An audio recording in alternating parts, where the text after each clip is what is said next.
ahí la bienvenida, Sí, las indicaciones sí, no, generales. la presentas tú.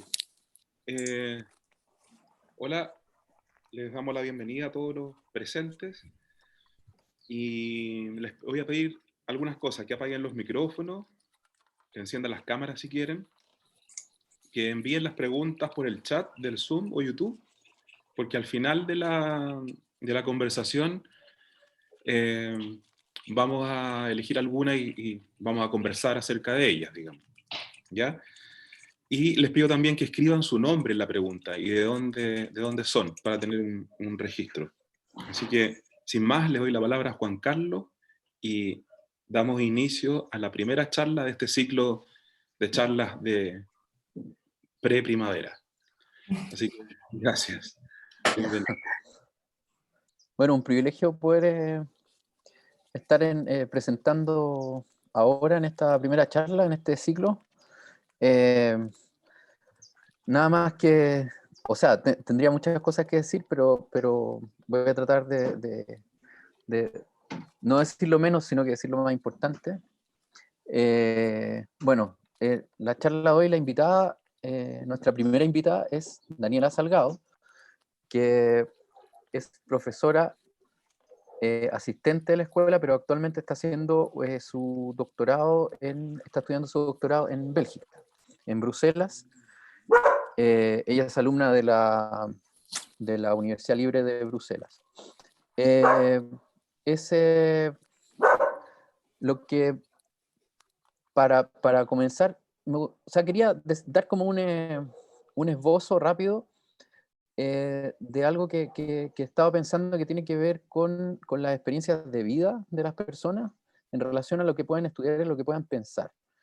Y en ese sentido, preferiría partir diciendo que Daniela, una mujer maulina, eh, que, que, que inicia su vida, digamos, o su juventud, su infancia y niñez, infancia-juventud ahí en los campos del Maule, entre Talca y Villalegre, y luego se viene a estudiar a la escuela, de Arquitectura y Diseño, y una vez que egresa, continúa como profesora ayudante. Entre medio, como decir que siempre como que estos estudios de posgrado son muy relevantes el sentido como de la pregunta. En ese sentido, y también como de cierta valentía o arrojo que hay que tener ante estas preguntas. Entonces, de lo que conozco a Daniela y de lo que me ha contado como de sus pasajes de vida, había uno que me pareció interesante destacar, que es cuando ella decide hacer un intercambio cuando está en el colegio y se pone a elegir dónde ir, o empieza a mirar dónde ir, y elige irse a Helsinki, a Finlandia. Y de ahí, por este sistema de intercambio, se va a una ciudad un poco más al norte, incluso de Helsinki. Y es interesante porque si uno se pone en la mente de un escolar, eso es como un autodesafío, como para mí por lo menos me suena como relevante en el sentido no solo de la lejanía, sino que a mí además la lengua, además como todo el factor climático, o sea, realmente es como hacer tirar un hilo largo o literalmente proyectarse, como hacer un trazo del mundo como muy largo, además en términos culturales.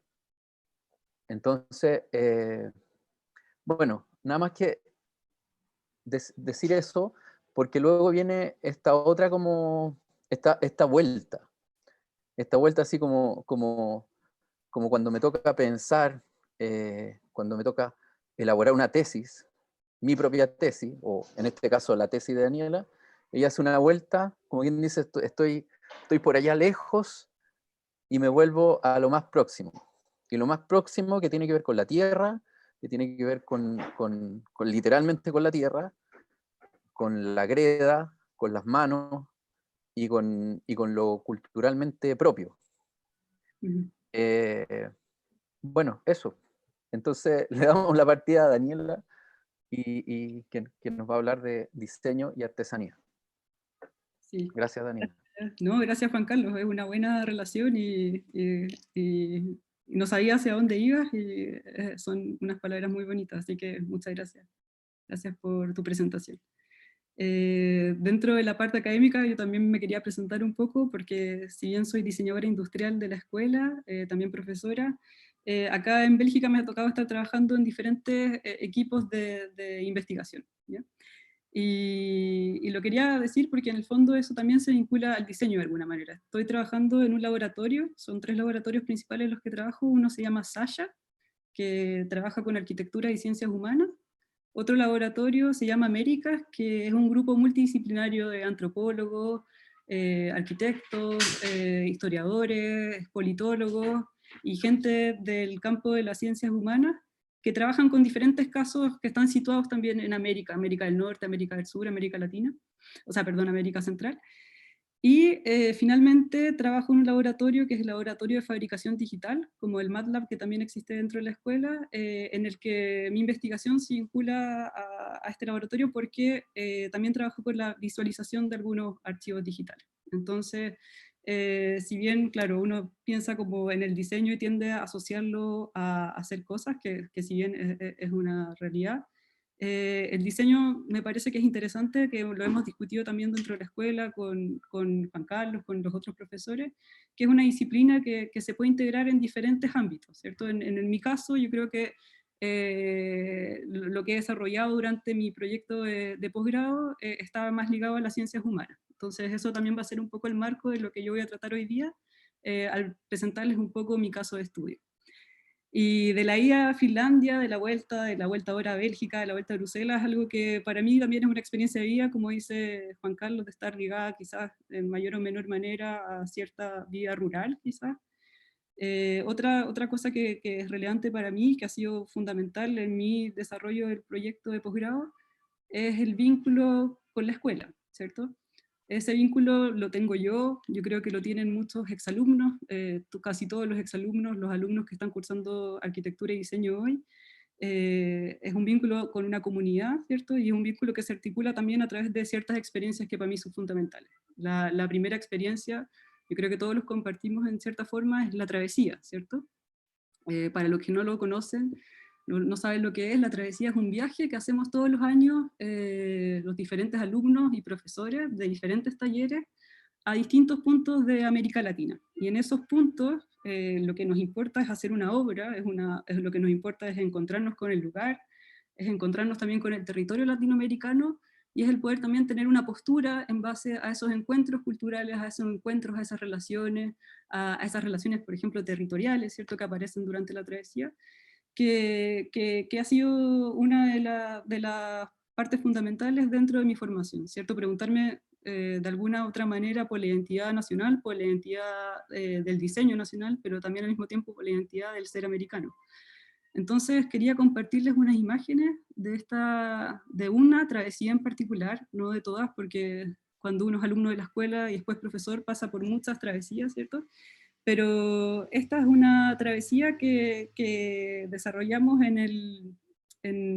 fuimos con un taller de segundo año, fuimos a Bolivia sin tener muy claro dónde íbamos a llegar, sin tener muy claro el destino, hasta que encontramos un lugar que se llamaba Tarabuco.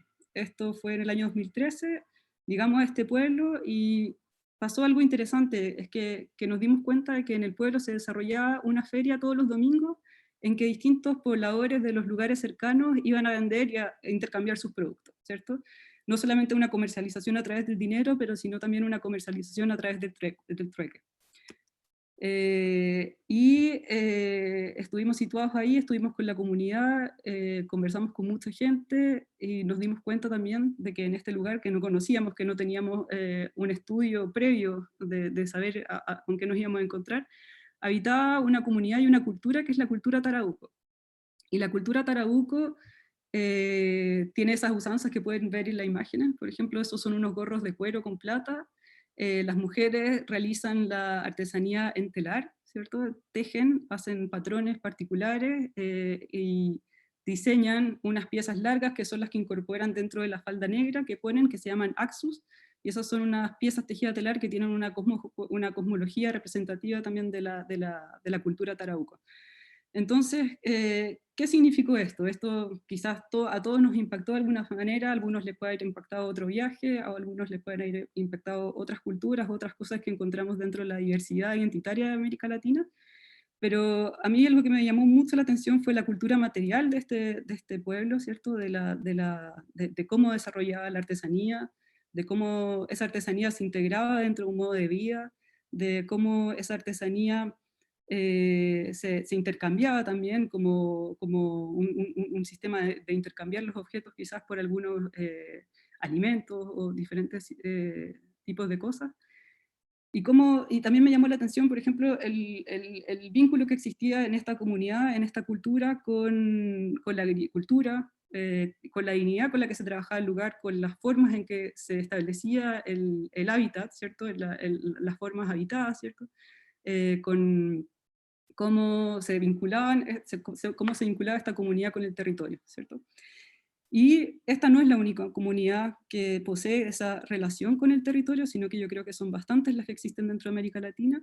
Y lo que me pasó también como diseñadora es que nosotros íbamos tal vez con una idea de cómo íbamos a intervenir este lugar, de cómo podíamos aplicar ciertas tecnologías y trabajar con ciertas tecnologías, pero lo que me genera también esta situación es que me maravillo quizás como se maravillaría cualquiera, ¿cierto? Con esta tradición, con esta idea de la tradición, y me aparece como un contraste un poco sobre la pregunta por la tradición y la innovación, ¿cierto? Nosotros como diseñadores a veces queremos como innovar en ciertos aspectos, queremos innovar en la producción artesanal, pero esta pregunta puntual que tiene que ver con la tradición y con la innovación que podemos tener los diseñadores se me hace patente y es una cosa que yo quiero trabajar durante mi doctorado, ¿cierto? Se vincula a esta experiencia de la travesía como también se vincula a muchas otras, pero para mí es una pregunta fundamental, la idea de la tradición y la idea de la modernidad y cómo esto aparece también en América Latina. Y el hacerlo y discutirlo a través de la artesanía, que es una forma de hacer, ¿cierto? Que se vincula también a los diseñadores, me parece que es esencial y que es un tema rico y un tema que todos yo creo, o sea, me parece que hay mucho todavía por trabajar, porque además es un tema extenso, gigante, enorme, ¿cierto? Y otra cosa que creo que es fundamental, que me marca y que yo creo que también marcaría a muchos de los alumnos que estuvimos en la escuela, es la idea de la observación, ¿cierto? La idea de la observación de que nosotros salimos de la clase, salimos del aula, nos posicionamos en la ciudad y nos posicionamos con la idea de que nosotros, el estar en la ciudad y estar en las diferentes situaciones y mirar las distintas situaciones por las que pasamos, pueden constituir una forma del saber, ¿cierto? Es la observación se constituye como una práctica situada y una práctica de conocimiento situado que se vuelve relevante y que en cierta forma también nutre mi proyecto de doctorado. Entonces les quería contar en un segundo momento que con esta pregunta de la tradición y de la innovación y cómo esto podría afectar al diseño y la artesanía, trato de buscar un caso que sea próximo, trato de buscar un caso que sea relevante por las controversias que pueden existir en él, y ese caso se me presenta como Pomaire, ¿cierto? Pomaire es una comunidad que yo creo que todos conocemos, si no la conocemos probablemente alguien ha comido en alguno de las pailas que se producen en Pomaire cuando comemos, no sé, pastel de jaiba o pastel de choclo, es algo que está como muy presente dentro de la cultura culinaria chilena.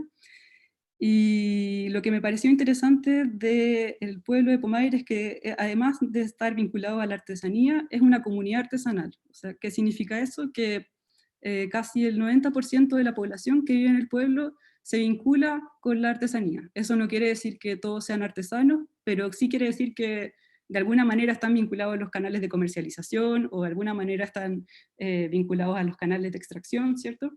Entonces me parecía un caso fundamental, porque además es un tipo de artesanía que no es la artesanía romántica, en la que nosotros creemos que existe un autor y que es un artesano que se dedica devotamente a producir las cosas por sí mismo y solo y aislado, sino que es una comunidad en la que existe una interacción social colectiva para producir también los objetos.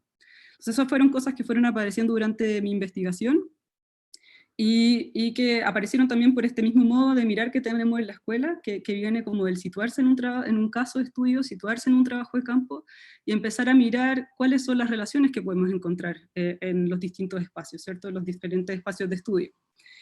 Y bueno, desde este trabajo de investigación en Pomaire, en el que yo intentaba dilucidar un poco esta relación entre la tradición y la innovación, una palabra que se me hizo muy importante era que existía una tradición, pero que ahora esa tradición ha cambiado. Entonces, al mirar el pueblo de Pomaire, la idea de transformación, de esa transformación de la tradicionalidad a la modernidad, podríamos decir, aparecía por todas partes y se declaraba, pero lo que faltaba, o lo que falta aún también por develar, es el cómo, ¿cierto? Cómo se desarrolla esa transformación.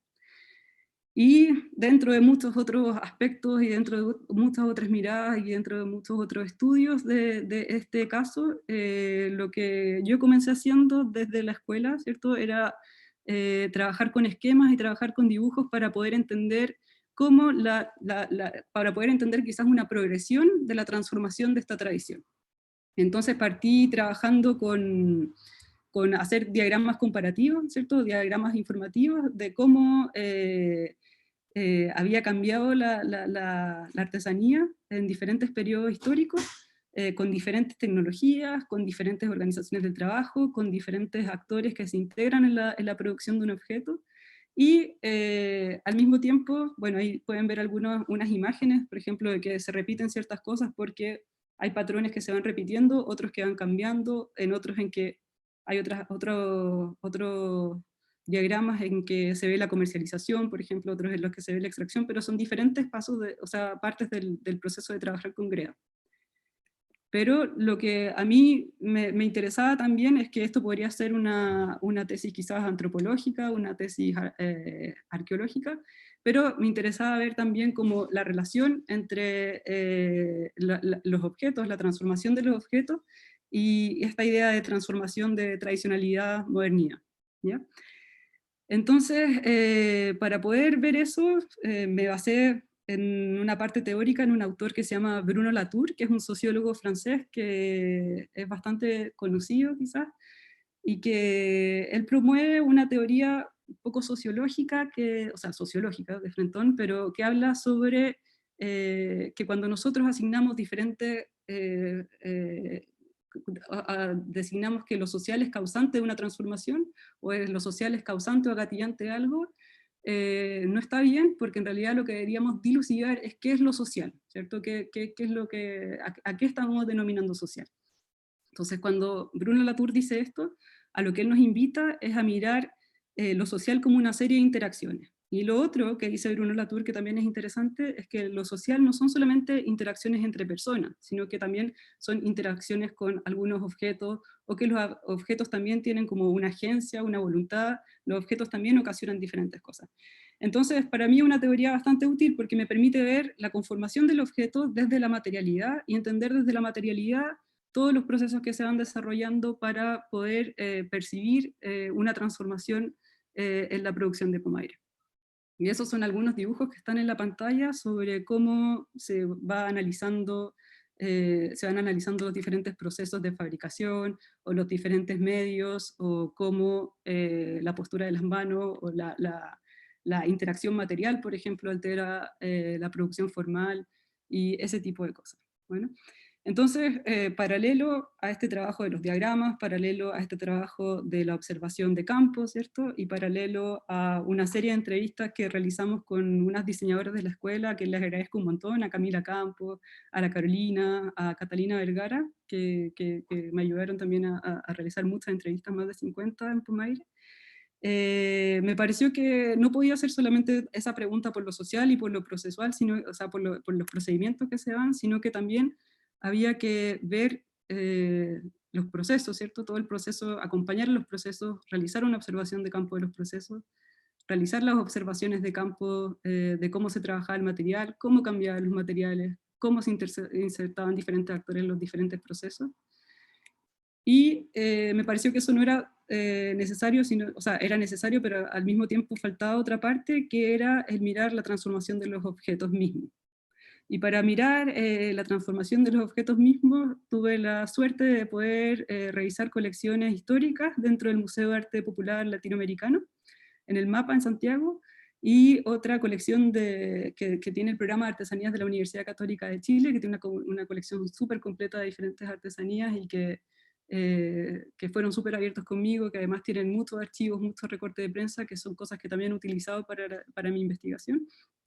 Y ellos me permitieron trabajar con los diferentes objetos que tenían para poder intentar identificar cuándo habían sido producidos, quiénes podían haber sido los autores, cómo eran las formas, cómo esas formas habían cambiado, cómo esas formas habían evolucionado. Y muchas veces también nos fuimos dando cuenta de que tal vez las formas no cambiaban tanto, pero lo que cambiaba mucho eran los procesos, ¿cierto? Entonces, para poder mirar estos objetos y poder sacarlos de los museos y también para poder compartirlo con los artesanos de Pumaire, que si bien tienen una tradición que se basa en el saber que se comparte también haciendo, y que tienen cierto acervo tienen acervo cultural sobre todo lo que se trabaja allá y conocen mucho, no existen como ninguna herramienta o ningunos archivos quizás que sean como de dominio común de todos los artesanos del pueblo, sino que ellos siguen trabajando más que nada. Pero yo creo que esa es una carencia y es algo en lo que me gustaría trabajar quizás después de la tesis, pero bueno, la cosa es que fui viendo estos distintos objetos y los fuimos registrando de una manera que se llama fotogrametría, que es un proceso en el que se le sacan muchas fotos en 360 grados para poder tener una composición final de un objeto tridimensional. Entonces, estos son los objetos. Y la gracia que tienen estos modelos, o lo que me otorgaban a mí, es que yo desde la construcción, desde la visión y la comparación de algunos de los modelos digitales, podría identificar cuándo se usó un torno, cuándo no se usó un torno, cuándo se pulía de tal manera, cuándo no se pulía de tal manera, y al mismo tiempo estos elementos me servían como instrumento de conversación o de estudio, podríamos decir, entre yo diseñadora y entre los artesanos, que al mirar esto también se maravillaban, que al mirar esto podíamos establecer un vínculo para poder hablar sobre la producción, que puede ser una herramienta bastante simple, bastante común quizás, pero no es tan común para el resto de los sociólogos, no es tan común para el resto de las personas, por ejemplo, ir y trabajar con una imagen, ir y trabajar sobre un objeto para poder identificar las variaciones, para poder identificar las transformaciones de creo que no pasaban en Pumaire. Entonces para mí era muy bueno porque llegaba con información, llegaba con fotos, y la apertura que tuve con los artesanos de Pumaire y la facilidad y la accesibilidad que tuve a poder trabajar con ellos y a mirar lo que ellos hacían fue maravillosa, fueron muy abiertos. Entonces yo creo que esto también en cierta forma gatilló ese contacto fuerte con los artesanos.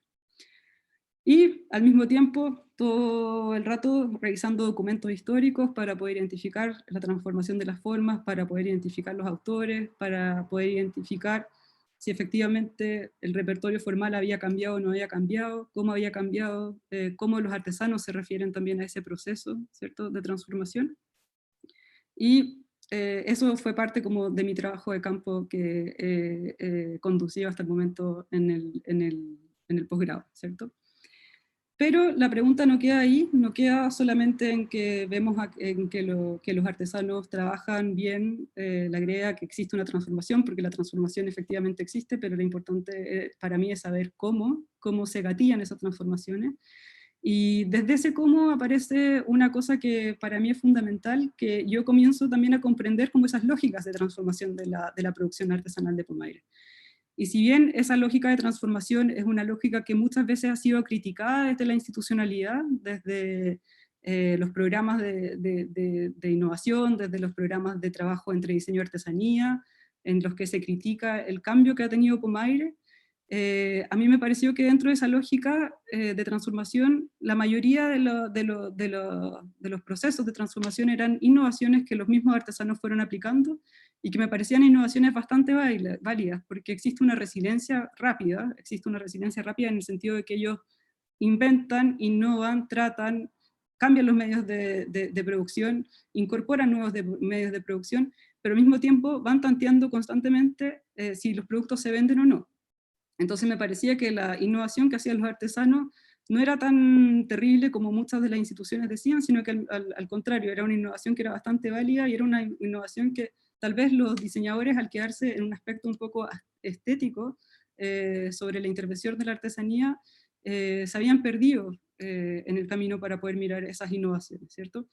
Entonces, de ahí empiezo a ver cuál era esta relación entre diseño y artesanía, también particularmente desde el poblado de Pumaire, y ahí encuentro un caso particular, es un ejemplo nomás, no es una generalidad, ¿cierto? No quiero generalizar tampoco, pero encuentro diferentes ejemplos de intervenciones entre diseñadores y artesanos, y lamentablemente me doy cuenta que generalmente, no necesariamente desde los diseñadores, pero tal vez desde algunas políticas o de algunos programas, se ha producido un trabajo que ha sido un poco jerárquico. ¿Qué significa esto? Que si tenemos una pirámide, ¿cierto? Probablemente el diseñador muchas veces se encuentra por sobre el artesano, muchas veces se comandan objetos, se comanda al artesano porque él sabe hacer, pero no necesariamente existe como una sinergia. Hay casos en que sí, hay casos en Chile, hay casos muy bonitos también de una integración muy buena entre artesanos y diseñadores, pero yo me agarro un poco a esto para poder ver cuáles son los conflictos que existen en el mundo de la interacción entre diseñadores y artesanos, ¿cierto? Entonces en esta imagen, por ejemplo, vemos un programa que organizó Cercotec con la revista ED y ProChile, en el que se pusieron a trabajar diferentes parejas se hicieron parejas entre artesanos, diseñadores o artistas arquitectos para desarrollar diferentes proyectos. Y lo que sucedió es que efectivamente el premio que se daba era diferenciado para artesanos y para diseñadores, y al mismo tiempo muchos de los objetos que se fabricaron fueron a diferentes exhibiciones, pero no tuvieron una salida comercial dentro del pueblo. Entonces, ¿qué pasa ahí? También yo me doy cuenta de que la innovación quizás que realizan los artesanos en este contexto es mucho más interesante quizás, y mucho más concreta y mucho más productiva que la que a lo mejor realizaron los diseñadores. Entonces, me gusta igual porque es una perspectiva un poco crítica, ¿cierto? Una perspectiva un poco crítica para entender o para quizás como decir que no siempre la relación entre el artesano y el diseñador es tan productiva, y que depende mucho de cómo se integra este diseñador a estos procesos de trabajo, ¿cierto? Entonces a mí la idea que me gusta pensar, que también lo hemos discutido con Juan Carlos, es que el diseñador no es la figura del diseñador racionalista, funcionalista de la modernidad industrial, ¿cierto? Sino que a lo mejor una figura que nos conviene más dentro del contexto chileno es la figura del diseñador como un agente de cambio. Un agente de cambio que se puede incluir dentro de los procesos de producción artesanal, pero también un agente de cambio que puede potenciar esos procesos, ¿cierto? Potenciarlos desde el trabajo que existe ya entre los artesanos. Bueno, la última parte de esta charla, que ojalá también ahora se transforme en una conversación, es que dentro del trabajo de campo, dentro del trabajo teórico también que he estado desarrollando en el doctorado, me encuentro con que existen ciertas cosas que nosotros como diseñadores podemos aprender de la producción artesanal. La producción artesanal no es para nada quizás como esta visión romántica que muchos tenemos de que, como dije antes, existe un artesano que es ultra valorado, que es ultra... Existen también, pero no siempre es así. Y que es romántico y que está solo trabajando en el taller haciendo cosas esplendorosas. Muchas veces eso es parte de la tarea artesanal, pero muchas veces también los artesanos valían mucho la autonomía. Los artesanos valían mucho la posibilidad de tener acceso a los medios de producción y a controlar esos medios de producción. Los artesanos valoran el trabajo con las materias primas y con materias primas que están en el entorno y de forma de una manera de extracción respetuosa, ¿cierto? Entonces esas son cosas que yo creo que tenemos que valorar. Y lo último que quería decir es que por alguna experiencia post pandemia, ¿cierto? Me ha tocado participar en algunos diálogos con artesanos de la zona Asia-Pacífico que se organizaron acá por una ONG que se llama Oxfam, que trabaja con artesanía y con comercio justo alrededor del mundo. Y por ejemplo, muchos de los problemas que tenían los artesanos en otros lugares, que cuando se vuelcan a una producción masiva de exportación, no no logran tener, con la pandemia, por ejemplo, que también se vuelcan a una producción masiva global de exportación, han tenido muchos problemas. Yo creo que en Chile también los artesanos están pasando por grandes problemas porque no existen canales de comercialización actuales en los que ellos puedan vender sus productos. Tal vez también en muchos casos se vuelve muy difícil por las posibilidades de extracción de la materia prima, pero lo que yo creo que es algo que hay que cuidar es que la artesanía nacional, si bien no está tan valorada como quisiéramos, sí se sustenta a través de una comercialización local. Y frente a esta pandemia, frente a la crisis de los conflictos, frente a la crisis de los sistemas de producción y de hiperconsumo globales, yo creo que el modo de hacer de los artesanos, el modo relacional de la comunidad de los artesanos y el modo de la autonomía que nos presentan los artesanos y una relación responsable con el entorno, la relación hombre y naturaleza y territorio, me parece que es algo esencial que tenemos que considerar como algo, no sé, como una enseñanza quizás que podríamos sacar de los artesanos.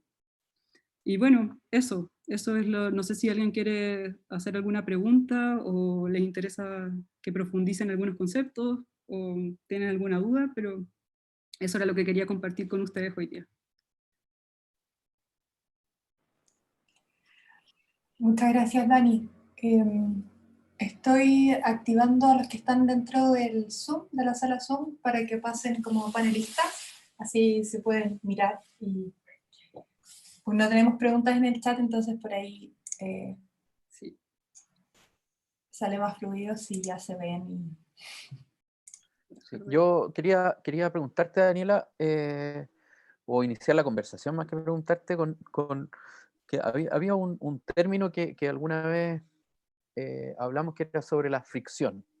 Sí. Sobre la fricción, digamos, de esta cosa que es como el sistema, como uno podría decir, o sea, no que uno lo podría decir, sino que el sistema económico, que es como la cultura material contemporánea, ¿no es cierto?, basada como en el consumo, más que sobre el valor de uso, y la transformación social o la afectación que se produce sobre, en este caso, este lugar, Opomaire en particular, ¿cierto? O sea, un lugar que de alguna manera se ha creado una industria, más bien, ¿cómo se diría?, de una industria del turismo, y incluso es muy localizada como en los restaurantes, Sí. más que es como que pareciera ser complementaria, pero pareciera que ahora también es como que hay un desequilibrio, ¿no es cierto?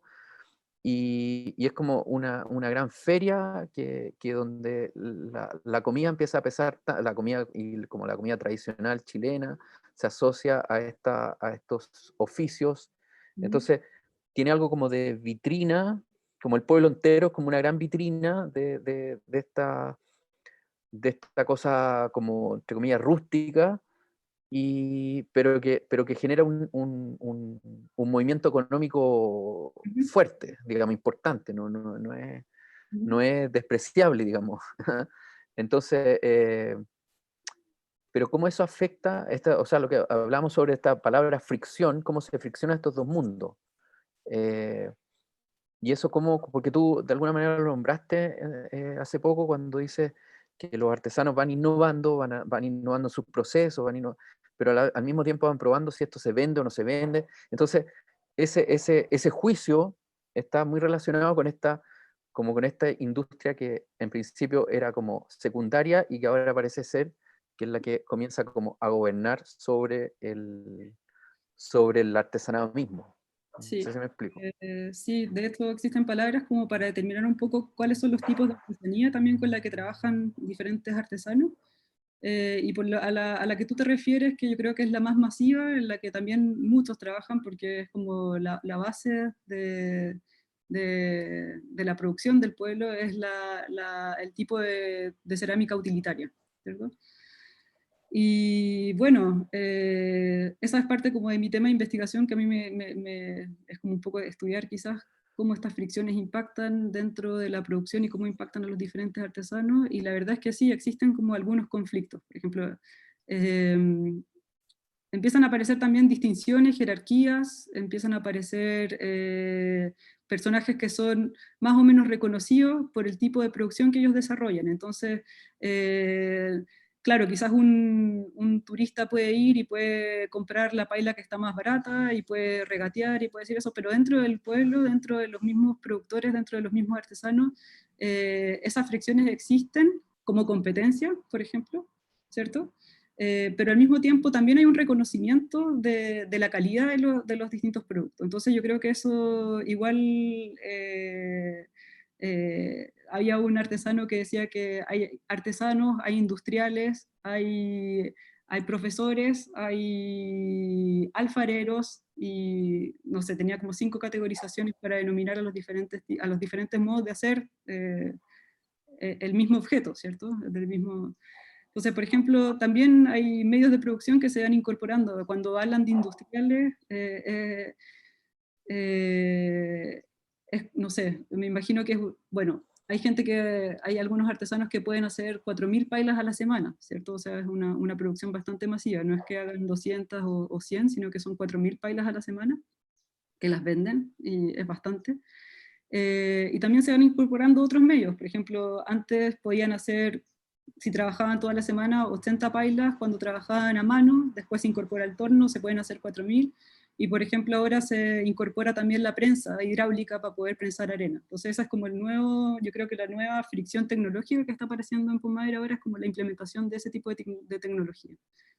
Y sí, lo que a mí me interesa del caso de la artesanía es que tiene fricciones por todas partes. Es como fricciones culturales, fricciones políticas, fricciones de resistencia, de resistencia social, tiene fricciones de competencia, son casi puras fricciones. Entonces eso es lo que a mí me mantiene entretenida en cierto aspecto. Sí. Hay otra cosa ahí también que tiene que ver con ciertos movimientos globales que hay ahora, no sé, por las famosas, o no sé si tan famosas, pero se ocupa harto el término, ¿no es cierto?, slow cities, para ciertos pueblos como este, en los cuales se quiere proteger como la calidad de vida por sobre el crecimiento económico. Y no sé, en Italia se han categorizado varios pueblos con ese nombre, o con esa denominación. Después, en el fondo, porque el desarrollo económico se veía como esto, como siempre las grandes ciudades, con mucha modernidad, dándole pie a sistemas de trabajo que eran como nuevos, asociados como a las nuevas tecnologías, sobre todo, y de pronto se dan cuenta que hay pueblos viejos que conservan ciertas tradiciones, y entonces también o sea, y que también tienen un potencial económico en lo que son, ¿sí? No en transformarlo. Entonces, ahí hay un punto. Y lo otro también, concepto que sería interesante a lo mejor adentrarse, que en esto que es del degrowth, o ¿cómo se llama?, de crecimiento, pero que va que para nosotros, yo creo, para los diseñadores, nos interesa por el modo de concebir el tiempo, ¿no? Como que va como más en utilizar, en hacer procesos que tienen un tiempo más cósmico que un tiempo de reloj. Sí. Yo no me quiero extender en eso para que lo podamos conversar. Sí, es o sea, sobre como las tendencias quizás de las que me ha tocado ver ahora, dentro de las más importantes, por ejemplo, está la de la economía circular, que trabaja con, no sé, por ejemplo, con cuánta energía se mete en la ciudad, cuánta energía sale de la ciudad, cómo se pueden reutilizar los mismos productos, cómo podemos volver a comprar la ropa que usamos. Pero lo divertido del concepto de economía, de economía circular es que también trabaja con la idea de crecimiento, también trabaja con la idea de que se puedan reinvertir nuevas como tecnologías para poder desarrollar mayor crecimiento en base como a la recuperación. Entonces, yo creo que, claro, lo que tú decías, que me preguntabas un poco sobre la idea de crecimiento, yo creo que es una idea más, o sea, a mí me interesa bastante porque tiene que ver con el dejar de crecer, o sea, ponerse en el paradigma de qué sucede si dejamos de crecer, ¿cierto? Es como cuestionar un poco, de una manera un poco más radical, todos los procesos de consumo e industrialización en los que vivimos inmersos hoy día. Entonces yo creo que eso es algo que a mí me gusta, y como tú decías, claro, hay diferentes tendencias, quizás la que tú estabas mencionando de Slow Cities, pero efectivamente existe una valoración de lo local, una revalidación del tratar de dejar de afectar tanto el medio ambiente, de establecer formas en que el humano y la naturaleza están dentro de la misma red de vida, podríamos decir, que es una red de vida en la que somos todos parte, y no es una red de vida que tiene que ver con el crecimiento ilimitado y con la sobreexplotación, ¿cierto? Entonces yo creo que eso en general también lo podemos ver en muchas de las comunidades artesanales, y que al mismo tiempo estas comunidades artesanales también se ven impactadas por estos grandes proyectos de crecimiento, grandes proyectos de explotación y extracción, porque afecta a la privatización, por ejemplo, afecta también a la extracción de materias primas para los proyectos de artesanía, ¿cierto? Para los objetos artesanales. Entonces yo creo que es eso que tenemos que valorar, ¿cierto? Dejar de, o sea, es una crítica un poco individual quizás, pero dejar de pensar el diseño quizás en torno a este sobreconsumo, a esta sobreventa, y poder trabajar más como agentes de cambio o agentes, agentes para potenciar ciertas prácticas que ya se están desarrollando, por ejemplo. Sí. Ahora, el diseño dentro de la escuela quizás, y ahora lo reflexiono un poco, creo que va por ese camino, ¿cierto? No sé si es un diseño que está hiper enfocado al sobreconsumo y a la mercantilización de los objetos, sino que más bien es un diseño que nos permite pensar, ¿cierto? Reflexionar e interactuar siempre con un otro, siempre también un poco desde la observación y de lo que estamos mirando. Entonces yo creo que ese era el diseño que yo conocía también cuando vine a Bélgica. Para mí eso era el diseño, ¿cierto? Y acá también me encuentro con el diseño, que es un diseño absolutamente proyectivo, donde muchas veces el diseñador está desvinculado totalmente de las materias primas, desvinculado totalmente del hacer real, ¿cierto? Donde nosotros, por ejemplo, en la escuela siempre, independiente de dónde estuvieras, en qué año estuvieras, siempre había como cierta conexión con los materiales o cierta conexión con un otro. Yo creo que esta idea del diseñador racionalista, funcionalista, proyectivo, es algo que a mí me resulta que me parece quizás que del modo de trabajar con la artesanía sería como imposible, ¿cierto? No funcionaría. Sí, ahora hay una cosa ahí con eso, con tema formativo, que cómo se produce esto ¿qué hay de procesos de formación en Pomaire? Por ejemplo, la transmisión de los saberes. Uh-huh. ¿Qué ves tú en eso? Paulatinamente lo que se puede observar dentro del trabajo de campo en el pueblo de Pomaire es que no desde hace poco, sino hace ya bastante tiempo, lo que los artesanos tratan de hacer en cierta forma también es como independizarse de la producción constante, ¿ya? Entonces, hay como un nivel de formación del trabajo de taller, ¿cierto? En que hay un maestro que trabaja, que tornea o que modela, donde tiene un amasador, que es el que generalmente aprende, que le ayuda a preparar el material, y va aprendiendo a medida que va mirando, a medida que se va subiendo más horas en el torno, o en el caso de las que modelan a mano, a medida que va trabajando más con la materia y a medida que otra persona le puede ir enseñando. Esa es como una imitación, pero al mismo tiempo después eso pasa a otro nivel en el que hay como, ellos se refieren como a sacar los modelos. Por ejemplo, si ellos ven un objeto, no significa que todo el mundo pueda hacerlo tampoco. Ese objeto también tiene que sacarse, o sea, se estudia la composición, se ve cómo, cuál es el cuerpo principal de ese objeto, cuáles son los elementos secundarios de ese objeto, y los artesanos se refieren a eso como poder sacar ese modelo. Y lo que está pasando hace no mucho tiempo, que también me parece interesante, es que lo que les decía recién, es que también los artesanos en algún momento tratan de liberarse un poco de la producción constante, de lo que significa estar trabajando todo el tiempo, y empiezan a sacar la experiencia del saber hacer los objetos al poder enseñar a hacer los objetos, ¿cierto? O el poder invitar a la gente a vivir una experiencia con los objetos. Por ejemplo, hay un señor que hizo un tanto de greda muy grande para que la gente pudiera ir a ver ese chancho de greda muy grande. Independiente si el chancho de greda me gusta o no, yo lo veo como una situación en la que él está tratando de independizarse de esa producción para poder tener como otra fuente de ingreso, por ejemplo. Y la otra es que se empiezan a generar, hace mucho tiempo también empezaron a establecerse muchos cursos donde también se entrega la experiencia del poder saber hacer una pieza de greda. Por ejemplo, hay restaurantes que ofrecen talleres, hay artesanos que ofrecen talleres para cursos de universidad, para cursos de colegio. Hay artesanos que también son reconocidos dentro del pueblo por saber modelar a mano, a los que se invita también a participar dentro del colegio de Pumaire, a que puedan hacerle clases a los niños para que ellos también tengan esa tradición. Entonces, eso yo creo que es interesante y que está sucediendo, que es que la experiencia de la artesanía está posicionándose fuera del objeto propiamente tal.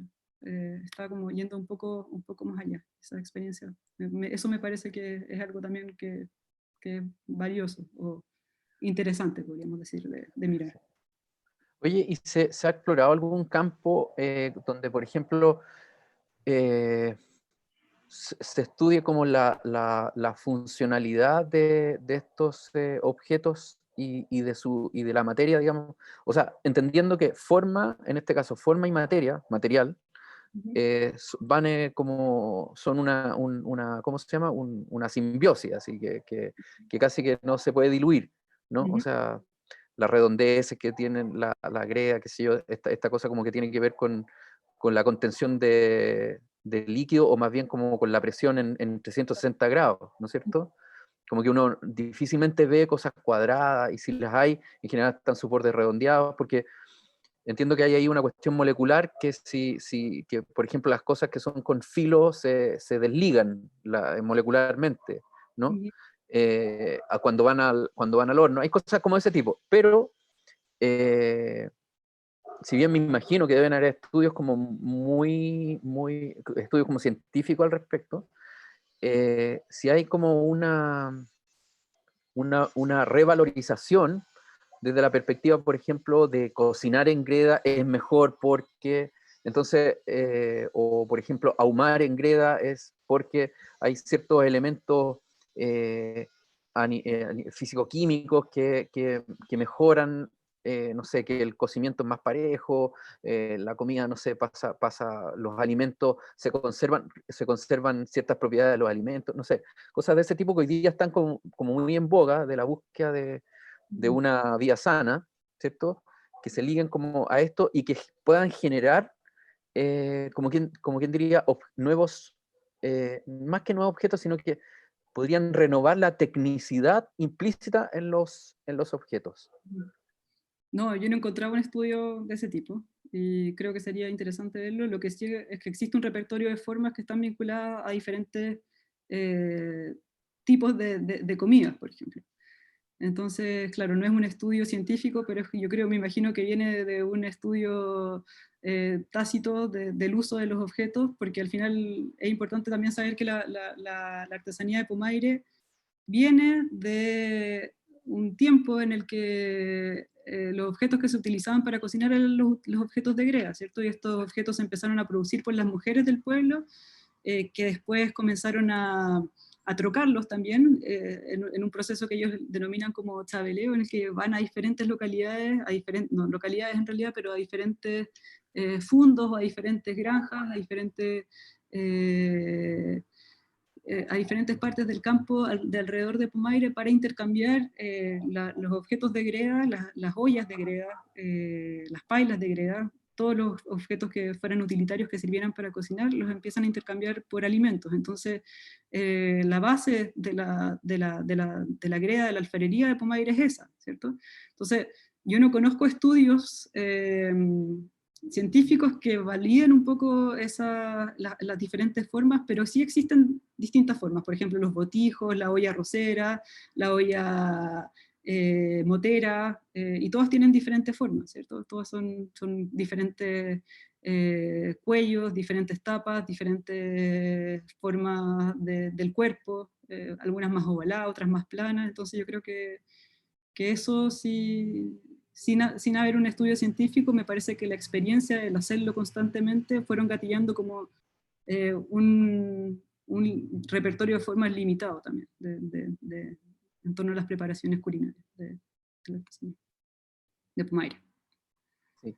Oye, Daniela, y no sé no sé cómo estamos de tiempo, pero una cosa que igual a mí me asalta la curiosidad, digamos, es por qué Pumaire. No en tu investigación, sino que por qué se da esto de, o cómo se llega a generar todo este mundo de toda esta economía, digamos, local, tan contundente y clara y tan localizada, ¿no? En Pumaire. ¿Por qué ahí? O sea, yo creo que hay varios factores que influyeron en eso. Un factor social, por ejemplo, es que o político, podríamos decir, es que fue uno de los últimos pueblos de indios que quedaron dentro de la zona, y que existía también una cultura alfarera tradicional dentro del área.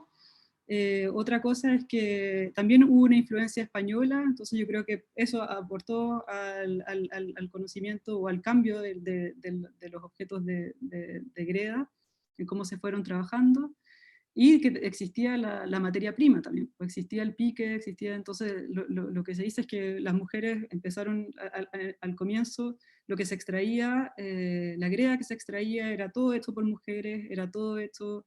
Era pisada por mujeres, era sacada de los patios de las casas por mujeres, y eso después fue creciendo exponencialmente hasta expandirse a lo que conocemos hoy, que en realidad se va a buscar greda, no sé, hay que hacer viajes de 60 kilómetros, por ejemplo, para ir a traer greda, para poder llevarla a Pumaire, o también van a dejar greda desde San Antonio. Pero hay otros componentes que afectaron, yo creo que también afecta mucho que la situación que tiene, que está entre Santiago y San Antonio, que se vuelve como un lugar turístico. Antes también pasaba el tren por ahí, entonces muchas de las mujeres iban a vender objetos de greda a la estación de tren, y poco a poco se fue, si bien en un comienzo a mí lo que me llama la atención es que siempre las mujeres, y también más adelante los hombres, empiezan a migrar de Pumaire para poder vender, empiezan a ir a Santiago, empiezan a llevar como la artesanía a Valparaíso, a Los Vázquez, a llevar los cántaros para poder venderlos. Paulatinamente empieza a generar cierto reconocimiento dentro de la comunidad, yo que me imagino santiaguina, de Valparaíso, y se vuelve como un destino turístico para poder ir a adquirir estas piezas. Por ejemplo, María Graham ya lo declaraba en su diario, que fue a Pumaire a ver cómo hacían los cántaros de greda, entonces tiene una tradición bastante larga igual, y esa tradición, no sé, hay influencia fuerte de una teleserie La Madrastra, que también hizo que mucha gente volviera a ir a Pumaire, entonces hay diferentes olas de reconocimiento del pueblo que han hecho que sea lo que es ahora, lo que podemos ver ahora, lo que podemos ver hoy. Es interesante lo que decías tú, bueno, todo lo que dijiste, pero estaba pensando que alguna vez con Leo, con Marcelo también alguna vez lo hicimos, creo, el camino o sea, con Leo lo hicimos hace poco, pasamos por ahí, el camino de la cuesta Ibacache, que va, claro, que llega directo a Los Vázquez, al santuario de Los Vázquez, o sea, no tiene su parte de desvío, pero es un trazado así, una diagonal bastante directa a Melipilla, y ahí de Melipilla está un leve desvío hacia adentro, hacia Pumaire. Estoy pensando como en los caminos. Marcelo, yo creo que está mirando ahí, se conoce eso bien de memoria, hasta San Antonio. Y más allá. Y más allá. Claro, por ejemplo, en las fotos que se ven ahí, o sea, que mostré, la extracción está en un lugar que se llama Cuncumén. Ese es el lugar al que fuimos a sacar greda. Entonces, claro, también la extracción ya no es tampoco individual, sino que es una extracción que está centralizada dentro del pueblo.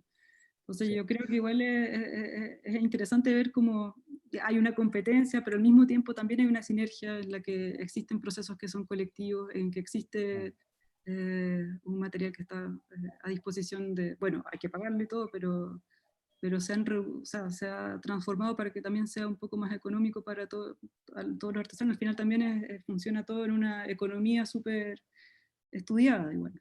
O sea, no sé si lo dijiste, Dani, pero en algún momento te escuché que había ciertas como lugares, digamos, que se dedicaban solamente al torneo de piezas y Ujú, otros que organizaban, armaban la greda, por ejemplo. ujú. Entonces, de alguna manera, el pueblo se ordenó respecto de los distintos oficios que contribuyen al trabajo final, ¿cierto? Sí. Es raro ver a una persona que haga todos los procesos. Existen, pero es raro, incluso cuando trabajan con torno. Y claro, a mí también, partiendo como desde una perspectiva un poco ingenua, cuando empecé a estudiar el pueblo, yo también pensaba que esa separación era mucho más clara, pero por ejemplo, eh, es interesante la figura del tornero porque el tornero no tiene un lugar tampoco. El tornero se mueve de taller en taller y va torneando diferentes objetos en las diferentes casas, en los diferentes talleres. Entonces él, Perdón, ¿los tornos están en las casas o él lleva su torno? no, los tornos están en las casas. Están en las casas, pero no saben usarlo. O no. Saben usarlo, pero también muchas veces, bueno, a veces no saben usarlo, a veces sí saben usarlo, pero es un trabajo pesado también y los torneros son bastante codiciados también dentro del pueblo, entonces ellos van pasando por las casas y también eso influye igual en cierta forma en que haya cierta homogeneidad pero claro, o sea, hay homogeneidad, es una producción a veces un poco masiva, entonces también hay diferentes, como decía Juan Carlos, también hay diferentes, la paila pastelera es distinta, aunque pueda ser la misma forma casi, es diferente la dimensión a la paila cevichera, es diferente la dimensión, y estas son como medidas que también están como generalizadas dentro del pueblo, ¿cierto? Si uno le pide a un tornero la paila cevichera, el diámetro que tiene es específico. Si le pide la paila pastelera, el diámetro que tiene también es específico. Entonces, ellos van pasando por todas las casas y después otros procesos, hay gente que pule, o hay gente que se especializa en pulir, hay gente que se especializa en desgregar, otros hornean, entonces así va cambiando. Orejar, o componer, por ejemplo, que es un verbo. El verbo componer se utiliza como para decir cuando las cosas se orejan, cuando las cosas se les ponen otras piezas, se le adicionan ciertas piezas. Entonces, eso también va... Dani, te voy a hacer unas preguntas que son del chat Ya. de los asistentes, de los demás asistentes. Matías Penros pregunta, Dani, ¿cómo Ujú. visualizas la relación o el diálogo entre la manera actual de producción Ujú. artesanal con los medios digitales? Ujú. Bueno, yo partí un poco desde esa pregunta quizás. Partí un poco viendo cuál podía ser esa relación entre la artesanía y la producción digital. Y también en mi primer trabajo de campo lo que hice fue imprimir algunos objetos de Pumaire antiguo, algunos objetos que ya no producían, para llevarlos para conversar con la gente y como hablar sobre este objeto. Y lo que me preguntaban inmediatamente apenas sacaba mi objeto blanco impreso en 3D de plástico era cuánto tiempo me había demorado en hacerlo y cuánto costaba. Entonces, me pareció una pregunta interesante porque en el fondo la lógica de producción o la lógica de funcionamiento que ellos tienen está muy ligada como a poder tener una economía que sea certera, ¿cierto? Entonces yo creo que si vamos a utilizar tecnologías de fabricación digital, en Pomaire, la verdad, en este momento yo no sabría cómo aplicarlas. De hecho, la tecnología que quiero aplicar un poco es como la visualización de los objetos para poder tener un archivo que no sea jerárquico. Pero hasta el momento no sé cómo tiene que ser, pero lo que sí sé es que lo que sea que se implemente tiene que estar arraigado dentro de la comunidad. O sea, que sea una cosa que pertenezca a la comunidad de Pumaire, que tengan accesibilidad, ¿cierto? Y que les permita también tener como cierta autonomía para utilizar los medios de producción, de fabricación digital. No sé, yo creo que Juan Carlos, por ejemplo, después puede, porque él va a hacer una charla más adelante, ¿no? Una charla académica, no sé si el Leo también va a participar o quién más va a participar, pero yo creo que ustedes tienen experiencia en cómo se integra la artesanía con la fabricación digital, ¿no? En cierta forma, ¿sí? Un trabajo en proceso, es un Es un trabajo en trabajo en proceso. proceso. Sí, yo creo que tiene que ser un trabajo en proceso, porque desde mi perspectiva, de mi trabajo de campo, que partió siendo un poco ingenuo en ese aspecto, de poner a disposición de la gente herramientas tecnológicas, demanda mucho tiempo, demanda muchas capacidades que tienen que tener adquiridas para poder utilizarlas quizás libremente. Entonces sí, hay que quizás replanteárselo, hay que ver cómo puede ser eso. Yo creo que eso requiere que sea un trabajo de participación, de interacción entre diseñadores y artesanos. Yo no sé si podría dar como una respuesta tan clara. O muy, Camila Campos pregunta cuáles son los factores que han influido en el cambio formal de los objetos de Pomaire. ¿Se sí, podría decir que uno importante es la economía, por ejemplo? yo creo que sí, sobre todo, o sea, quizás las mismas formas también se siguen produciendo, pero no sé si, o sea, las formas cambian de todas maneras, pero hay muchas veces que incluso vemos las mismas formas, pero como tienen los objetos menos procesos para que sean más económicos, para que se puedan vender más barato, a veces las mismas formas no tienen la misma calidad, ¿ya? Y la misma, entonces sí, puede ser que cambien las formas, puede ser que las formas no cambien, pero hay algo que cambió y cambiaron los procesos, y tal vez nosotros no lo podemos ver tan claramente, pero los artesanos sí, ellos pueden verlo. Y definitivamente la economía afecta mucho eso, afecta mucho. Sí, hay ahí una cosa que a mí me llamó mucho la atención una vez, me voy a colgar un poco de, de esto, que fue,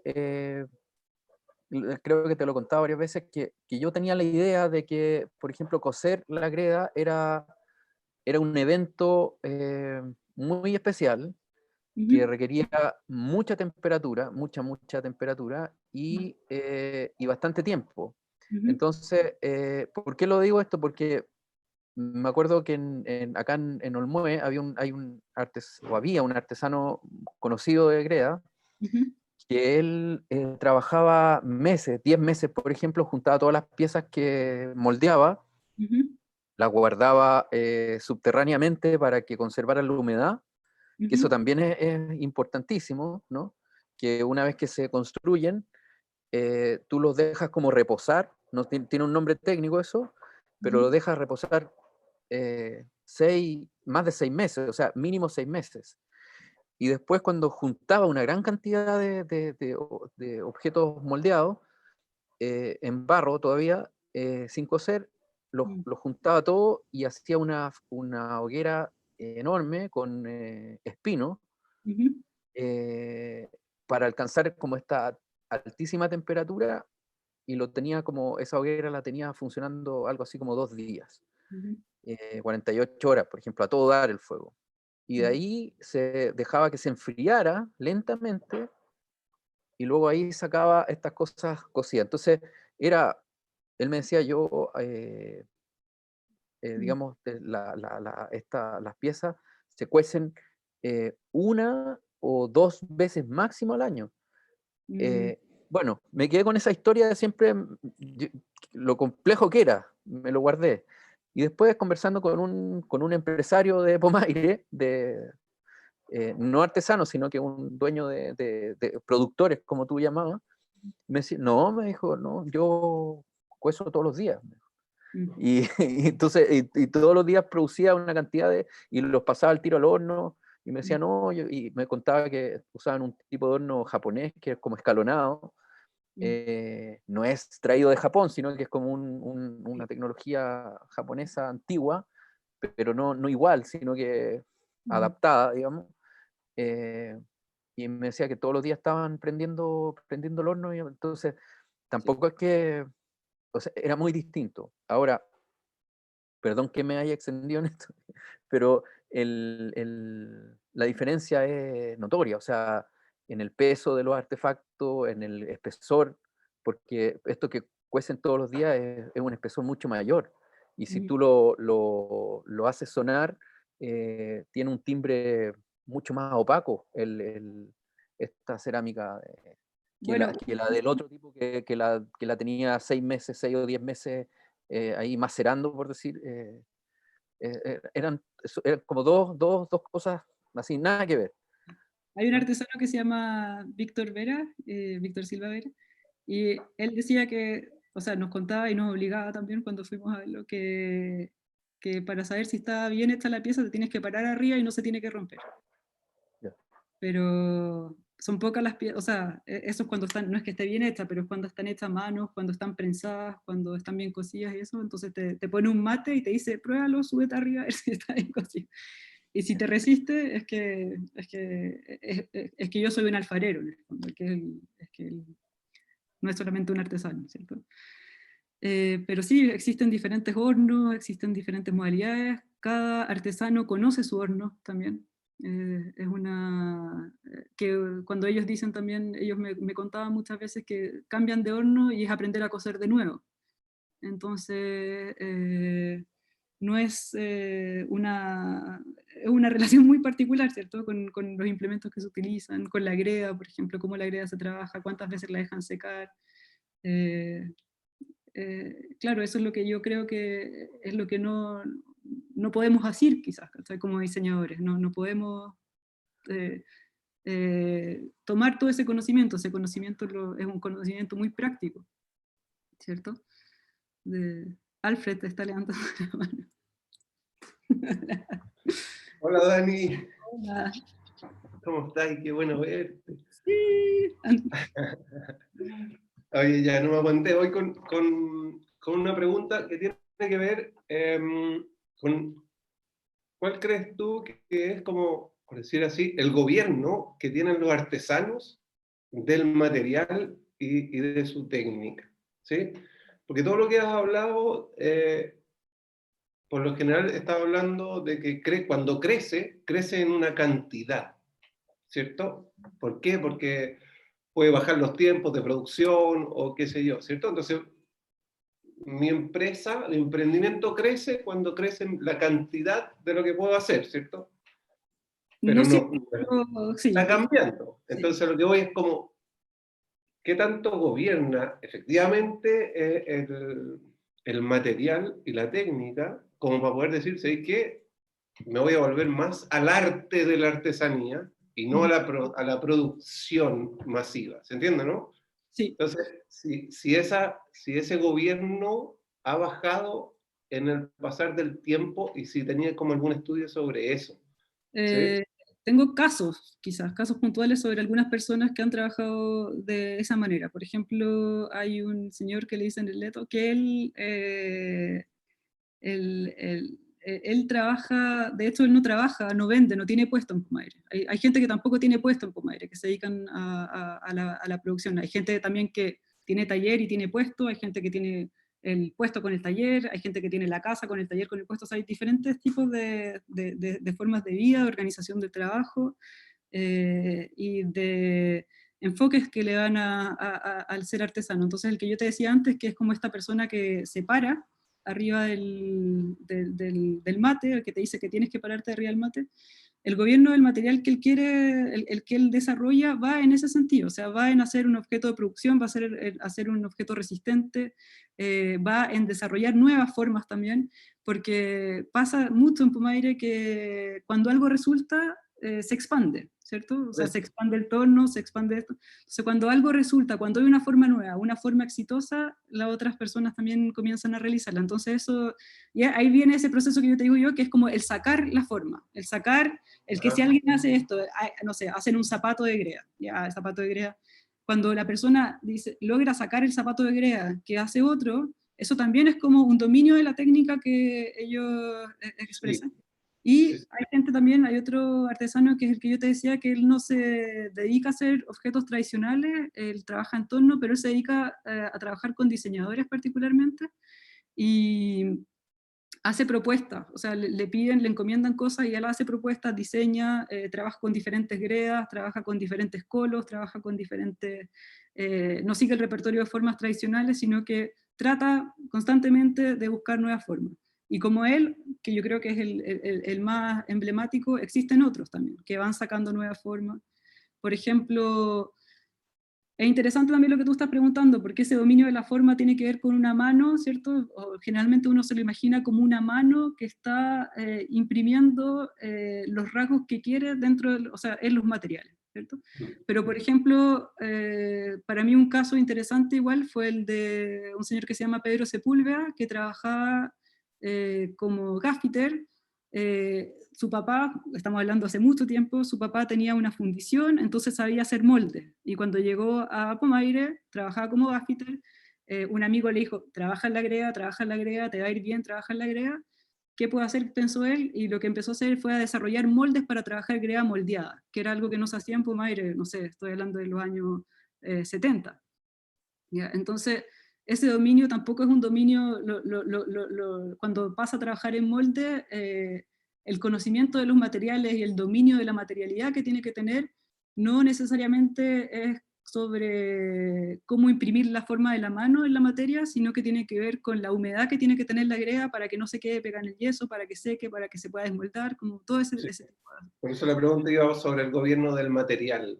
Claro, y por ejemplo, el nuevo, que es cuando apareció el torno, que les quería contar, es como un poco una anécdota, como que ya me embalo quizás, pero es un poco una anécdota, pero cuando llegó el torno a Pumaire, el maestro que lo llevó trabajaba encerrado, dicen, trabajaba encerrado para que nadie viera el torno, ¿ya? Porque si alguien veía el torno y el torno se masificaba, era una competencia, ¿cierto? Una competencia que las otras personas iban a poder usar. Y ahora cuando yo fui la última vez a Pumaire, traté de hablar con un señor que le dicen un industrial, que es un alfarero, que es un buen alfarero, bien reconocido y trabaja con una prensa hidráulica, ¿ya? Entonces yo le decía, por favor, déjeme ver su prensa, déjeme ver su prensa, déjeme ver cómo procesa. No, no se puede. No se puede porque me van a copiar, porque lo van a...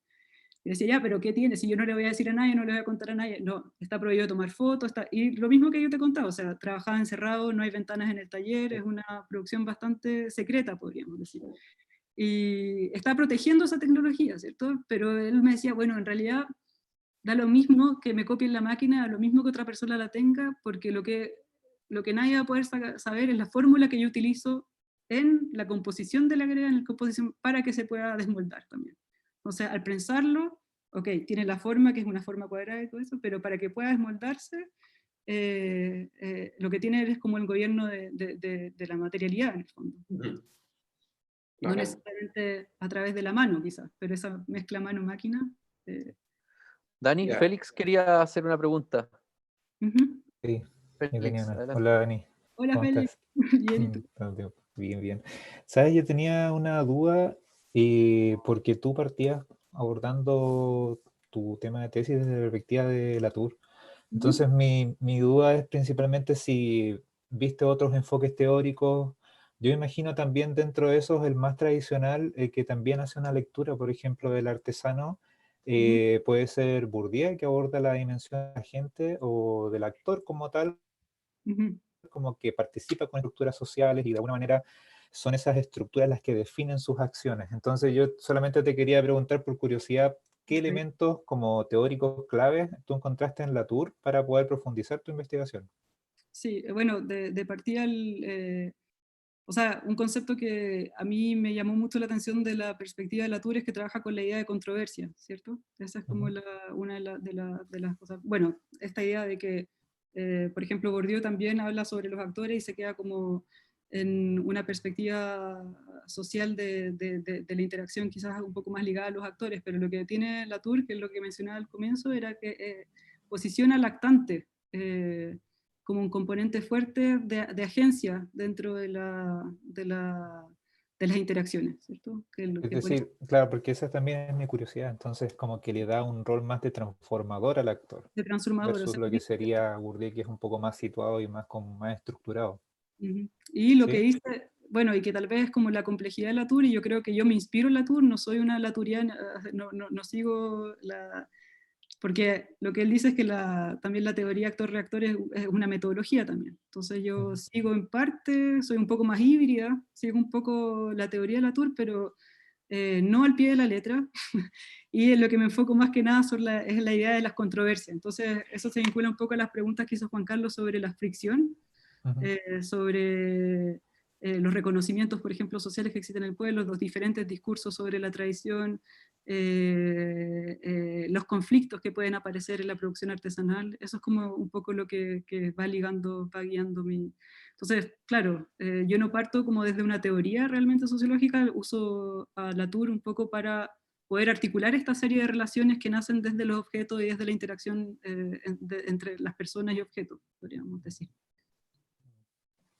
para poder construir después un vínculo teórico con muchos otros. Pero debo decir que mi tesis es muy híbrida, porque mezcla mucho antropología, un poco arqueología, diseño, teoría del diseño. Entonces, sí, tal vez son muchas cosas, pero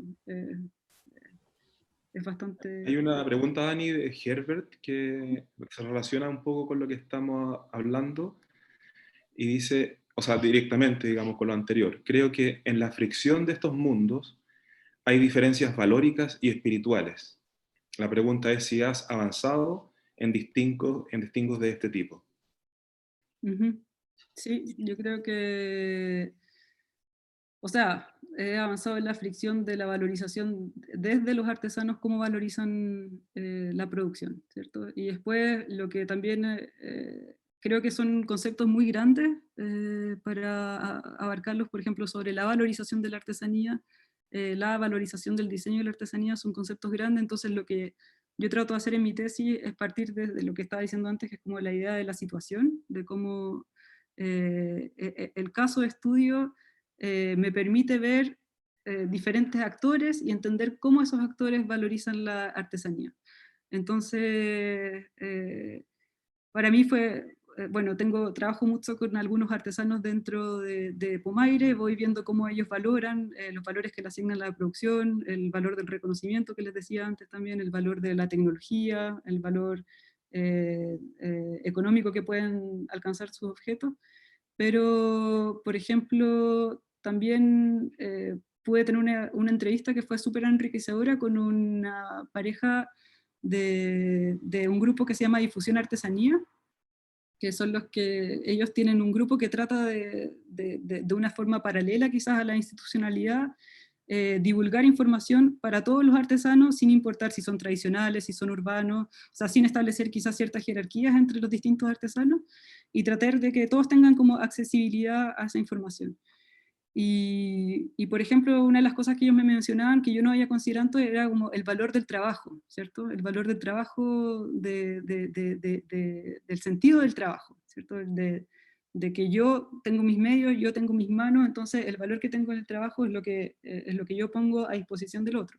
O, por ejemplo, quizás un ethos también compartido entre los artesanos es la valorización de hacer algo que sirve, ¿cierto? La valorización de hacer algo que es funcional, que es apreciado también. Entonces, bueno, sí, existen varios valores. Yo creo que ahora se viene la parte más pesada en ese sentido, que es como hacer el análisis de las entrevistas.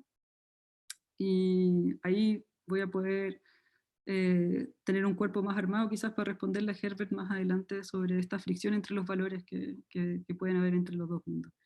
Pero desde la perspectiva del diseño, yo creo que en la teoría y en filosofía del diseño hay una nueva reciente, no tan reciente, pero una nueva teoría que habla sobre los diseños del sur, por ejemplo, invita a ver, a valorizar este tipo de relaciones que se dan en los diseños del sur. Los diseños del sur no están relacionados solamente como a una situación geográfica, sino que son los que emergen quizás desde una forma más como bottom-up, desde una perspectiva un poco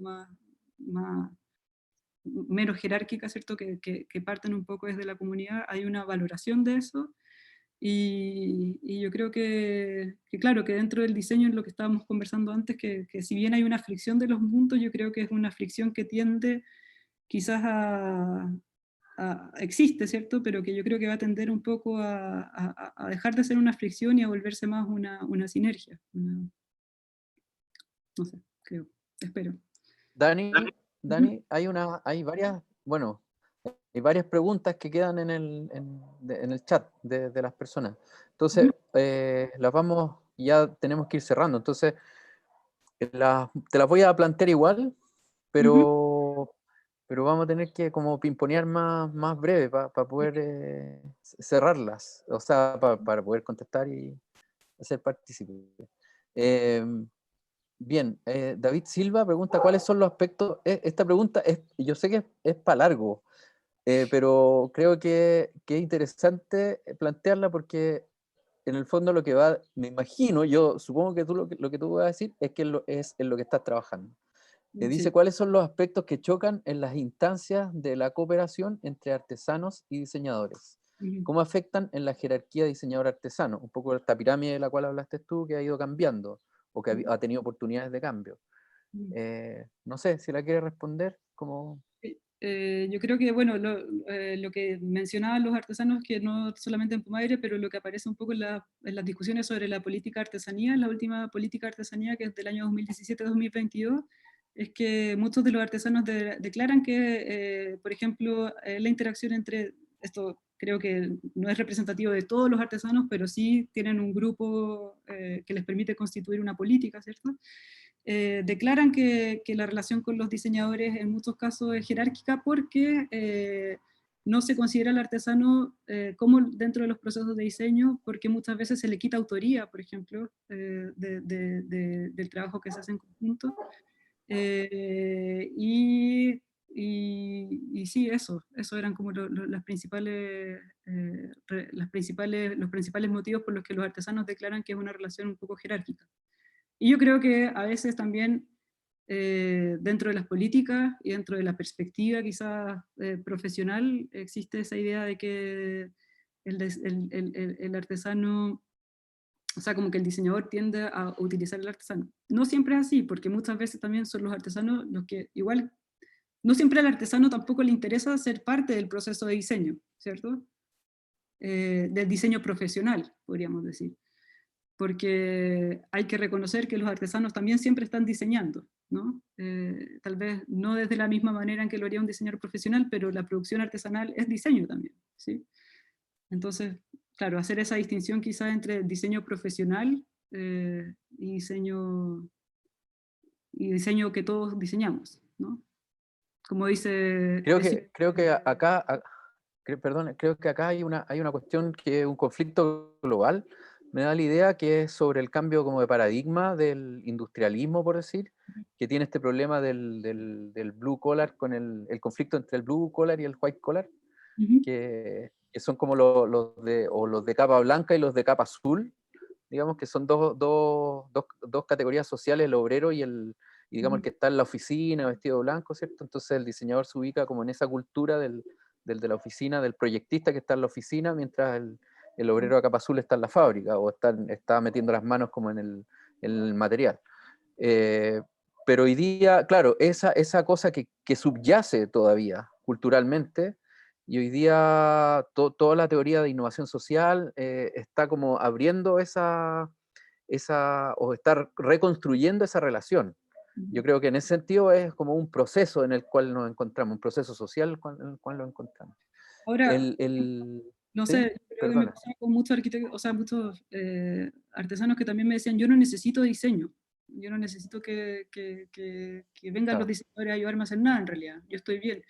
Entonces, sí. claro, yo no creo que sea una relación realmente necesaria, yo creo que es una relación potente, que puede ser buena, que puede potenciar el trabajo de los artesanos, pero no sé si es una Sí, relación necesaria, porque efectivamente yo no lo veo sí, como una relación extremadamente necesaria.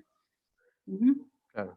Tal vez los diseñadores estamos necesitando más de los artesanos que los Sí, tal artesanos vez sí, nosotros. eso yo creo que puede ser que Eh, más de los artesanos sí, quizás. porque tiene que ver tiene que ver con los saberes, con la relación sobre los saberes. Ujú. Bien, me voy a saltar a Camila, que ya leí una de sus preguntas, no es porque, sino por honor al tiempo. Laura Aguirre dice, ¿cómo influyó el entendimiento de la cultura propia con la visión desde afuera en el trabajo con la tierra? ¿Cómo se analogan estas artesanías en cuanto a la tradición y a la modernidad del oficio?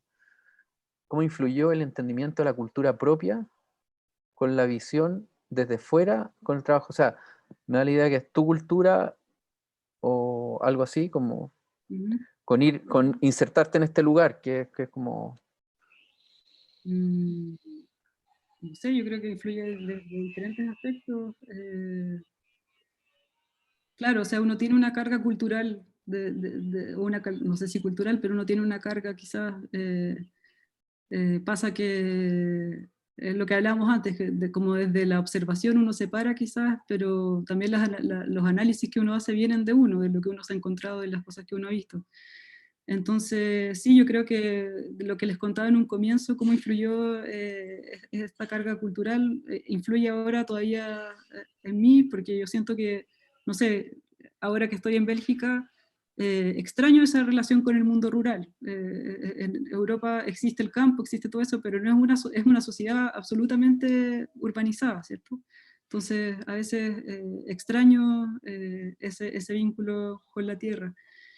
Y claro, como observador uno siempre trae una carga, pues. Entonces a mí me pasaba que cuando llegué a Pumaire, tal vez las experiencias que tuve en la escuela sobre esa identidad latinoamericana, sobre también la posibilidad de haber conocido muchas artesanías antes de situarme en Pumaire, un interés también que tenía la artesanía, una posibilidad que tuve igual para poder recorrer muchas zonas de Chile, me permitieron de cierta manera establecer algunas comparaciones, algunas distinciones, y eso, no sé si responde la pregunta, no entiendo Sí. tampoco. Yo creo que un poco conectado con esa pregunta en parte es la siguiente que dice Roger de Barbieri. Dice, ¿dirías tú que la forma del objeto artesanal nace del ensayo y error y no de un estudio formal? ¿Qué tanto cuestiona el artesano la forma que realiza? Un poco ya lo explicaste antes, Sí. hace un O sea, yo sobre creo esto que iba que viendo. el estudio Sí, claro. formal es la práctica. O sea, no sé si hay un estudio como de lápiz y papel o un estudio muy largo de revisar libros ni nada, sino que yo creo que el estudio formal es la práctica. Se piensa, se ejecuta, se ve si funciona o no funciona, Es pura empiria, se podría decir. itera. Yo creo que sí. Claro, no quiero tampoco generalizar, pero yo creo que en la mayoría de los casos en los que yo pude ver, esto no es el artesano absoluto, Sí. pero los casos que me tocó ver a mí en particular es bastante, claro, empírico, iterativo. Ujú. Hay un caso bien interesante ahí de un diseñador de la Universidad INACAP, Ujú. que no sé, creo que no sé si te lo conté, que puso en la escuela una vez que él diseñó un horno y fue un diálogo se fue a vivir a Pomaire y hizo un diálogo y desarrolló un horno que finalmente lo patentó hace como 2 o 3 años, lo terminó patentando, y un horno bastante efectivo y qué sé yo. Entonces ahí un poco esta cosa contraria es que el tipo fue, digamos, al mundo de la praxis, recogió ciertos elementos esenciales, como los procesó, los cientificó, por decirlo de alguna manera, y desarrolló un diseño proyectualmente que luego lo probó y Claro. finalmente lo terminó patentando. Ese Ujú. caso es bien interesante, no se conoce mucho, o sea, no es muy Sí. habitual que salga, pero es muy interesante de recoger. Ujú. Laura Aguirre pues, dice, ¿existe un trabajo de modo más colaborativo? Por ejemplo, esto es cuando tú estabas hablando sobre los hornos, el uso del mismo horno, el mismo torno, Ujú. eh, como el tema ahí de los medios, así como la propiedad y los medios. Creo que está inserto en esa pregunta.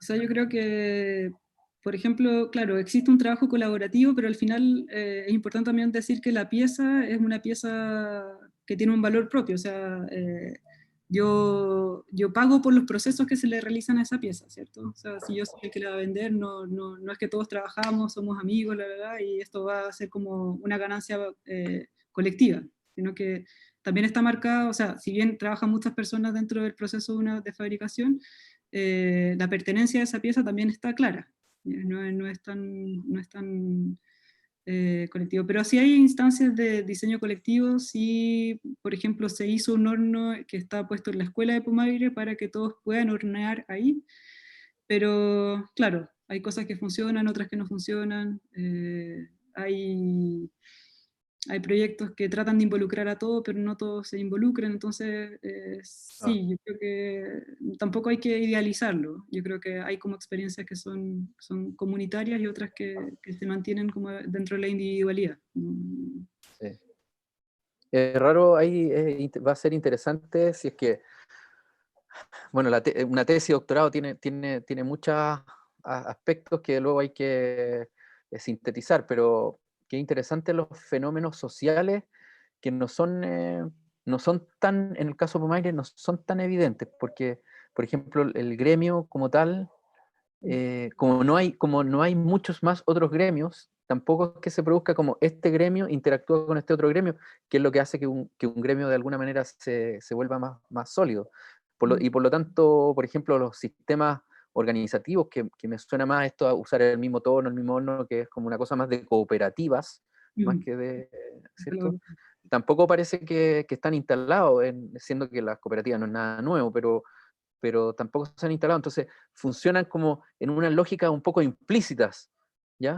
Porque hacer cooperativas o hacer un gremio, una asociación gremial, implica explicitar el tipo de asociación, digamos, civil y todo, pero en este caso funcionan más como desde lo implícito, entonces es raro, interesante ver como desde aspectos psicológicos, sociológicos, cómo se van desarrollando. Es la pregunta lo que te decía, es como que, claro, el objeto tiene dueño, tiene pertenencia, pero al final tampoco muchas veces no tiene autoría. Claro. ¿Sí? Claro. Entonces se entiende la diferencia entre... Sí. Bien, no hay más preguntas. Yo no sé aquí, Marcelo, yo creo que se requiere de tu ayuda para cerrar porque yo soy un simple presentador y tú eres la autoridad en esto. Al revés, al revés. No, simplemente dar las gracias a Dani, a ti, Juan Carlos. O sea, es un tema interesante, podríamos estar hablando una hora más, pero ya llevamos una hora y media y ya son las 12 de la noche allá, yo creo, por ahí. La Dani está cansada. Estoy pasándolo muy bien. Seguimos entonces. Realmente tenía que estar a las 10 y hoy día estoy hasta Muchas gracias, Dani, y esperamos con ansia leer todo lo que nos has contado y más. Sí, falta mucho por escribir, así que van a esperar un rato, pero va a salir. Va a salir. Se puede. Gracias a todos igual por acompañarnos. Sí, Oye, aprovecho de invitarlo mañana, un poquito más tarde, sí, o sea, perdón, más temprano, a las 12, vamos a estar con Andrés Garcés hablando sobre el proyecto de Yetartec en Puerto Edén. ¿Ya? Ok. Así que eso. Qué placer ver sus caras, qué bueno haber participado, ojalá que haya sido una experiencia grata para todos. Y estamos en contacto, ¿no? Estamos eso, así que muy interesante. Gracias. nos vemos después, pronto espero. Nos vemos. Chao, chao, muchas gracias también a todos.